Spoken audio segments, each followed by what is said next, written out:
लोग अलग अलग लॉ एग्जाम्स की तैयारी तो कर रहे होंगे, but do you know what is your competition? Because कोई भी तैयारी करने से पहले हमें यह पता होना चाहिए कि हम फाइट किसके साथ कर रहे हैं। तो इसी को एक्सप्लेन करने के लिए आज की ये वीडियो है। Hi guys, I am Ayushi और mentor for law based examinations and welcome to law digest. तो हम कुछ एग्जामिनेशंस देखेंगे and then we will see based on these particular examinations individually हमारे लिए क्या कंपटीशन है और कलेक्टिव कंपटीशन हमारे लिए क्या है। तो जो मैंने यहाँ पर एनालिसिस किया है, यहाँ पर आप देखोगे स्क्रीन पे डिफरेंट मेन एग्जाम्स मैंने उठाए हैं, DU, MHCET, NLSAT and AIAT। तो इन एग्जामिनेशंस में सबसे पहले अगर आप देखोगे कितने स्टूडेंट्स बैठते हैं, ऑल्दो यू नो थोड़ा डिस्प्यूट हो सकता है इसमें, क्योंकि this year it was said कि DU में जो स्टूडेंट्स 25 से 30 हजार स्टूडेंट्स बैठते थे हैं वो नहीं बैठे हैं, उससे कम बैठे हैं। हाउएवर कुछ डेटा इधर उधर वेबसाइट्स पे CVT की रिलीज भी हुआ था, उसके अकॉर्डिंग थोड़ी डिस्क्रिपेंसी है। तो अगर 25-30 हजार स्टूडेंट्स बैठ रहे हैं, जो हमें पुराना वेरीफाइड डेटा पता है, उसके हिसाब से अगर आप देखोगे सिलेक्शन कितने लोगों का होगा, क्योंकि वो डिपेंड करेगा सीट्स पे। तो सीट्स हमारी यहाँ पर जो अवेलेबल है हमारे पास 2999 सीट्स हैं अप्रोक्सीमेटली, ये तीनों सेंटर की मिला के सीट्स हैं।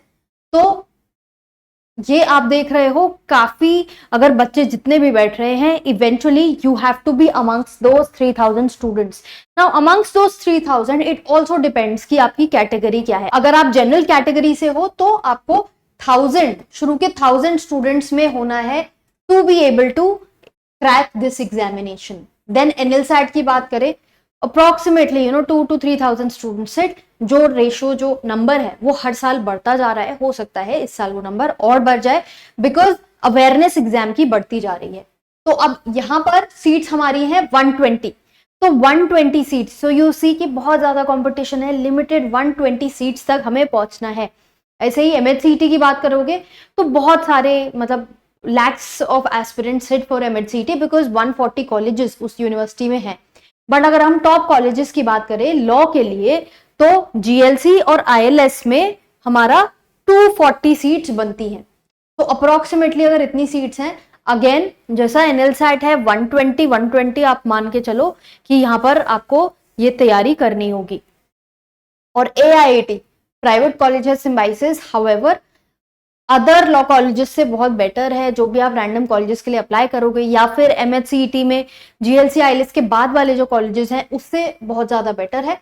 और यहाँ पर सबसे कम 60 सीट्स हैं। पैटर्न आपको क्लियर होगा ही, ऑब्वियसली DU का आपका MCQ बेस्ड है, NLSAT में दोनों MCQ है, आंसर राइटिंग है, काफी क्रिटिकल रीजनिंग वगैरह इन्वॉल्व है यहाँ पर।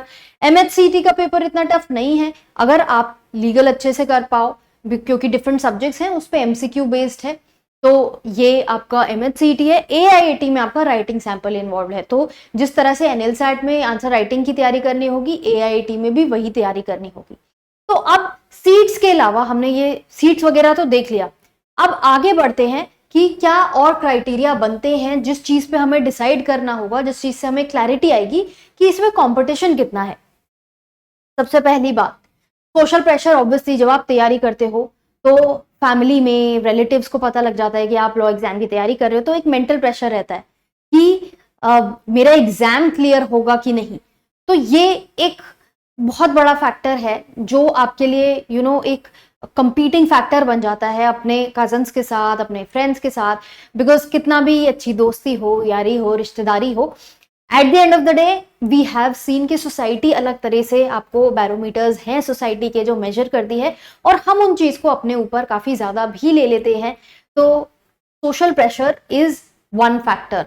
Then the other factor is eligibility. काफी स्टूडेंट्स को प्रॉब्लम आती है कि जैसे मान लो 50% मिनिमम आपको मार्क्स चाहिए ग्रेजुएशन में, तो आपको एग्जाम की तैयारी भी करनी है, और साथ साथ अगर मान लो आपके एग्जामिनेशन में फर्स्ट सेमेस्टर सेकंड सेमेस्टर में अच्छे मार्क्स नहीं है, एग्रीगेट 50% पहुंचने के लिए आपको वहां भी मेहनत करनी पड़ेगी। तो ग्रेजुएशन को भी आप लाइटली ना लें अगर आपका जो क्राइटेरिया है वो नहीं मीट हो रहा है, तो वहां पर भी वो भी एक कॉम्पिटिशन का एरिया बन गया आपके लिए। देन ऐसे बहुत से स्टूडेंट्स होते हैं जो बहुत सीरियस रह के तैयारी करते हैं, बहुत एफर्ट लगा के तैयारी करते हैं। ये चीज़ें बहुत इंपॉर्टेंट बन जाती हैं कि आप तैयारी तो कर रहे हो बट आप आधे मन से तैयारी कर रहे हो, आप ज़्यादा एफर्ट नहीं लगा रहे हो। ठीक है, जितना आपसे हुआ आपने उतना कर लिया, आपने एग्जामिनेशन दे दिया, उसका ज़्यादा पॉइंट नहीं रह जाता। बिकॉज एग्जाम में क्लियर करना या ना क्लियर करना, जो लोग 170 मार्क्स लाए और उनका नहीं हो रहा है क्लियर, सो किसी का 172 है या 168 है, नई कट ऑफ क्लियर हो रही है, तो वो मैटर ही नहीं करेगा चाहे आपने कितनी मेहनत करके ये मार्क्स लाए हो। तो एक एक्सटेंसिव एफर्ट लगाने की जरूरत है अगर आप एग्जाम में बैठना चाहते हो, क्लियर करना चाहते हो। देन कट ऑफ अगर आप देखोगे पिछले कुछ सालों की इन एग्जामिनेशंस के लिए अगर देखोगे, तो उस कट ऑफ से आगे 10 मार्क सर पास करके ही तैयारी करो, टारगेट अपना हाई रखो। बिकॉज आधा एक नंबर इधर उधर बहुत फर्क पड़ जाता है कि आप सक्सेसफुल और अनसक्सेसफुल कैटेगराइज कर दिए जाते हो। तो ये एक बहुत बड़ा फैक्टर हो जाता है हमारे लिए ध्यान में रखने के लिए तैयारी के लिए। देन कुछ बच्चे ऐसे होते हैं जिन्हें ज्यादा तैयारी की जरूरत नहीं होती है, they are very smart, they can manage things. तो क्रिटिकल रीजनिंग वगैरह जैसे एनएलसैट का एग्जामिनेशन है, जो बंदा स्मार्ट होगा क्रिटिकल रीजनिंग वगैरह टैकल कर लेगा, वो 1 महीने में भी एग्जाम क्लियर कर लेगा। बिकॉज वहां पर इवेंचुअली क्या रिक्वायर्ड है, आपकी प्रेजेंस ऑफ माइंड, आपकी इंटरप्रिटेशन स्किल, आपको क्या समझ आ रहा है क्वेश्चन से और किस तरह से आप उसको पेपर पे लिख पा रहे हो, वो चीजें बहुत मैटर करती हैं। और अगर वो एक्यूमेन आपका नहीं है, then you will have to work hard to develop that acumen, so you have your competition with those smart people as well। ठीक है, यहाँ पे हार्ड वर्क हो गया और यहाँ पे स्मार्ट वर्क हो गया, तो हार्ड वर्किंग स्टूडेंट्स और स्मार्ट वर्किंग स्टूडेंट्स दोनों से ही आपका कंपटीशन है। देन कुछ ऐसे स्टूडेंट्स हैं जो लेट डिसाइड करते हैं कि अच्छा चलो तैयारी कर लेते हैं लॉ एंट्रेंस की, कुछ और समझ में नहीं आ रहा है आगे क्या करना है, तो वो लेट डिसीजन आपकी तैयारी में एक हिंड्रेंस क्रिएट कर सकता है। Because there be many people जो 1 साल की पूरी तैयारी कर रहे होंगे, मान लो 25 में अपीयर हो रहे हैं, तो अभी से तैयारी शुरू कर दी है, तो अगर उनसे compete करना है तो आपको फिर ये सब चीजें बहुत बढ़ानी पड़ जाएंगी, हार्ड वर्क स्मार्ट वर्क दोनों इन्वॉल्व करना पड़ जाएगा। सो डिसीजन अगर लेना है तो उसे जल्दी लो, अगर एग्जामिनेशन में बैठना है किसी भी लॉ एंट्रेंस एग्जाम में, उसको उसके ऊपर डिसीजन लेके तैयारी अपनी स्टार्ट कर दो। देन ऐसे बहुत सारे स्टूडेंट्स होते हैं, जैसा मैंने बोला कि अर्ली डिसीजन ले लिया और साथ साथ क्या कर रहे हैं, तैयारी कर रहे हैं, पढ़ रहे हैं, रिवाइज कर रहे हैं, टेस्ट ले रहे हैं, टेस्ट लेने के बाद फीडबैक ले रहे हैं। तो ये वाले जो स्टूडेंट्स हैं ये आपसे बहुत आगे रहेंगे, क्योंकि आप तो अभी तक डिसाइड ही नहीं कर पाए कि अभी हमें ये एग्जामिनेशन देना है या नहीं। तो decision making has to be faster, it has to be quick. साथ में ये भी बहुत चीजें करने की जरूरत है, सिर्फ नोट्स पढ़ने से नहीं होगा, उन्हें आपको एक्टिवली रिवाइज करना पड़ेगा, टेस्ट लेने पड़ेंगे, फीडबैक लेना पड़ेगा। आपका कोई मेंटोर है या फिर घर में कोई है जिससे आप पढ़ रहे हो या सपोर्ट ले रहे हो, तो उनको आपको अपना टेस्ट वगैरह चेक कराने पड़ेंगे। देन सबसे एक इम्पॉर्टेंट फैक्टर जो हम सभी लोगों की लाइफ में रोल प्ले करने लगा है वो है रिजर्वेशन।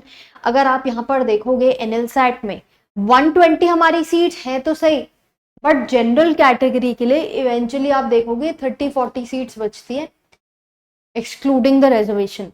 तो you have to fight, your fight is harder कि आपको उन 30-40 सीट्स में आना है। बिकॉज रिजर्वेशन वाले स्टूडेंट्स तो हो सकता है उनके चांसेस बेटर रहे क्लियर करने के, and I myself seen. बाकी इन कॉलेजेस में भी अगर आप देखोगे, एआईटी में देखो 60 सीट्स है सिर्फ, तो रिजर्वेशन के बाद आपकी बहुत कम सीट्स बच जाती हैं, तो एफर्ट वहां पर बहुत ज्यादा रिक्वायर्ड है। तो all these things collectively try and all these things collectively have a competition with you. Now apart from this, ये तो हमारे नॉर्मल फैक्टर्स हो गए। एक बहुत मेजर रीजन कंपटीशन का क्या होता है, हम खुद होते हैं, क्योंकि कंपटीशन हमारा और लोगों से तो है ही और खुद से भी है। तो खुद से compete करने के लिए जो भी आपके मेंटल ब्लॉक्स हैं उनसे आपको बाहर निकलना पड़ेगा। क्योंकि ऐसे बहुत सारे स्टूडेंट्स होते हैं जिन्हें लगता है अरे सिलेबस देखा, अरे एनएलसैट का सिलेबस ये तो बहुत टफ है, मुझसे नहीं हो पाएगा, या फिर मुझे समझ नहीं आ रहा कहाँ से स्टार्ट करूँ, छोड़ देती हूँ, या हाफ हार्टेड प्रेपरेशन करी। तो ये सब चीज़ें आपको अपने दिमाग से हटानी होगी अगर अच्छे से एग्जाम की तैयारी करनी है। यूट्यूब पे आप देखोगे कितनी गाइडेंस अवेलेबल है। ऑल्दो आपको मतलब पूरा पूरा सब्जेक्ट कोई नहीं पढ़ाएगा यूट्यूब पे, बट गाइडेंस आपको मिल जाएगी कि किस तरह से आपको तैयारी करनी है। हमारी खुद की इतनी वीडियोस हैं, कोई भी आप एग्जाम उठा लो, सबकी इंडिविजुअल वीडियोस हैं कि किस तरह से तैयारी करनी है, सक्सेस स्टोरीज हैं स्टूडेंट्स की जो एग्जाम क्लियर कर चुके हैं, उनसे इंस्पिरेशन लो। जो भी अप्रोच है डिफरेंट क्वेश्चंस की वो भी आपको सिखाई हुई है। तो मटेरियल अवेलेबल है, आपको तैयारी स्टार्ट करनी है। कंपटीशन में ये चीजें फैक्टर इन करनी है। फर्दर अपने आप से भी कुछ जो प्रोमिसेस आप करते हो या फिर कुछ सोच है आपकी अपने बारे में, उससे भी कंपटीशन है। तो अगर आप लॉ एंट्रेंस एग्जाम की तैयारी करना चाहते हो, ये सब चीजें ध्यान में रखे अपनी तैयारी शुरू कर दो। Do not wait for the end time, because तब टाइम निकल जाएगा और ये चीजें बहुत ज्यादा हावी हो जाती हैं बाद में। So accordingly take your decision, and in case you have any doubts और queries you can get back to us. Different social media platforms पे हम अवेलेबल है, लिंक्स इस वीडियो के डिस्क्रिप्शन में है। एंड ऑल्सो अगर आप एग्जाम्स की तैयारी भी करना चाहते हो, स्टडी मटेरियल चाहिए, तो वो हमारी वेबसाइट www.lawdigest.in पे अवेलेबल है। एंड फर्दर ऐसी और वीडियोस के लिए मेक श्योर आपने चैनल को सब्सक्राइब किया हुआ है और इंस्टाग्राम पे भी हमें फॉलो कर रहे हो।